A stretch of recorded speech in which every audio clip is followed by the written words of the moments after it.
ಇವತ್ತು ನಮ್ಮ ನೆಲಮಂಗಲದಲ್ಲಿ ಒಕ್ಕಲಿಗರ ಯುವ ವೇದಿಕೆ ಎಲ್ಲ ಯುವಕರು ಮುಖಂಡರುಗಳು ಮತ್ತು ಎಲ್ಲ ಹಿಂದೂಗಳು ಸೇರಿ ಇವತ್ತು ಜಮೀರ್ ಅಹಮದ್ ಖಾನ್ ಮಾತಾಡಿರ್ತಕ್ಕಂಥ ಅವಹೇಳನಕಾರಿಯಾಗಿ ಮಾತಾಡಿರ್ತಕ್ಕಂಥದ್ದು ಖಂಡಿಸಿ ಇವತ್ತು ನಾವು ತಹಸೀಲ್ದಾರ್ ಅವರಿಗೆ ಮನವಿಯನ್ನು ಕೊಡೋದಕ್ಕೆ ಬಂದಿದ್ವಿ.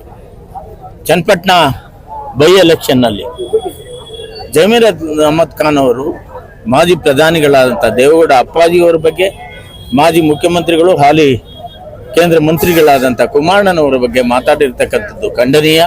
ಇವರಿಗೆ ನಾಲಿಗೆ ಬಿಗಿ ಹಿಡ್ಕೊಂಡು ಮಾತಾಡೋದು ಅಂತ ಹೇಳೋದಕ್ಕೆ ಇಷ್ಟಪಡ್ತೇನೆ.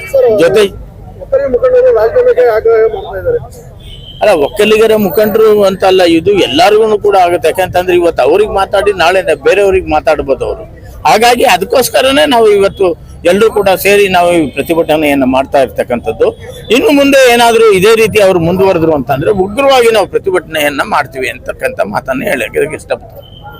ಏನು ಜಮೀರ್ ಅಹಮದ್ ಖಾನ್ ತಾನು ಚನ್ನಪಟ್ಟಣ ಚುನಾವಣೆ ವೇಳೆಯಲ್ಲಿ ನಮ್ಮ ಒಕ್ಕಲಿಗರ ಸರ್ವೋಚ್ಚ ನಾಯಕರುಗಳಾದಂತಹ ದೇವೇಗೌಡ ಅಪ್ಪಾಜಿ ಅವರ ಬಗ್ಗೆ, ಕುಮಾರಸ್ವಾಮಿ ಅವರ ಬಗ್ಗೆ ಅವರು ಅವಹೇಳನಕಾರಿಯಾಗಿ ಮಾತಾಡಿದ ವಿಚಾರವಾಗಿ ಈ ದಿನ ನಮ್ಮ ನೆಲಮಂಗಲದ ಎಲ್ಲ ಒಕ್ಕಲಿಗ ಒಕ್ಕೂಟಗಳು ಒಂದು ಸೇರಿ ಈ ಬೈಪಾಸ್ ವತಿಯಿಂದ ಪ್ರೊಟೆಸ್ಟ್ ಮಾಡಿ ಅಲ್ಲಿ ರಸ್ತೆ ಚಳವಳಿಯನ್ನು ಮಾಡಿ ಮತ್ತೆ ಇಲ್ಲೂ ಸಹ ರಸ್ತೆ ಚಳವಳಿಯನ್ನು ಮಾಡಿ ನಾವು ಮೆಮೊರಾಂಡಮ್ ಅನ್ನ ಕೊಟ್ಟಿದ್ವಿ.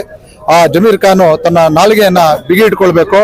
ಆತ ಸ್ವೇಚ್ಛಾಚಾರ್ಯವಾಗಿ ಏನು ಮಾತಾಡ್ತಾ ಇದ್ದಾನೆ ಅದಕ್ಕೆ ಕಡಿವಾಣ ಹಾಕಬೇಕು ಅಂತ ನಾವು ರಾಜ್ಯಪಾಲರಲ್ಲಿ ಮನವಿ ಮಾಡ್ತೀವಿ. ಆತನ ಕೂಡಲೇ ಸಚಿವ ಸ್ಥಾನದಿಂದ ಸಹ ಕಿತ್ತೊಗಿಬೇಕು ಅಂತ ಕಾಂಗ್ರೆಸ್ ಪಕ್ಷವನ್ನು ಸಹ ನಾವು ಆಗ್ರಹ ಮಾಡ್ತೀವಿ. ಹೌದು, ಖಂಡಿತವಾಗೂ ಇಲ್ಲಿ ಯಾವುದೇ ಒಂದು ಪಕ್ಷ ಇಲ್ಲ, ಇದಿಲ್ಲ. ನಾವು ಎಲ್ಲರೂ ಸೂಟ್ ಹಾಕಿರ್ತೀವಿ, ಚಪ್ಪಲಿಗಳು ಶೂಗಳು ಹಾಕ್ತಿವಿ. ಮನೆ ಒಳಗಡೆ ಹೋದ ತಕ್ಷಣ ಎಲ್ಲ ಹೊರಗಡೆ ಬಿಡ್ತೀವಿ. ಆ ರೀತಿ ಜನಾಂಗದ ವಿಚಾರ ಬಂದಾಗ ನಾವೆಲ್ಲರೂ ಒಂದೇ ಅನ್ನೋದನ್ನ ಈ ನೆಲಮಂಗಲ ಜನತೆ ತೋರಿಸಿದ್ವಿ.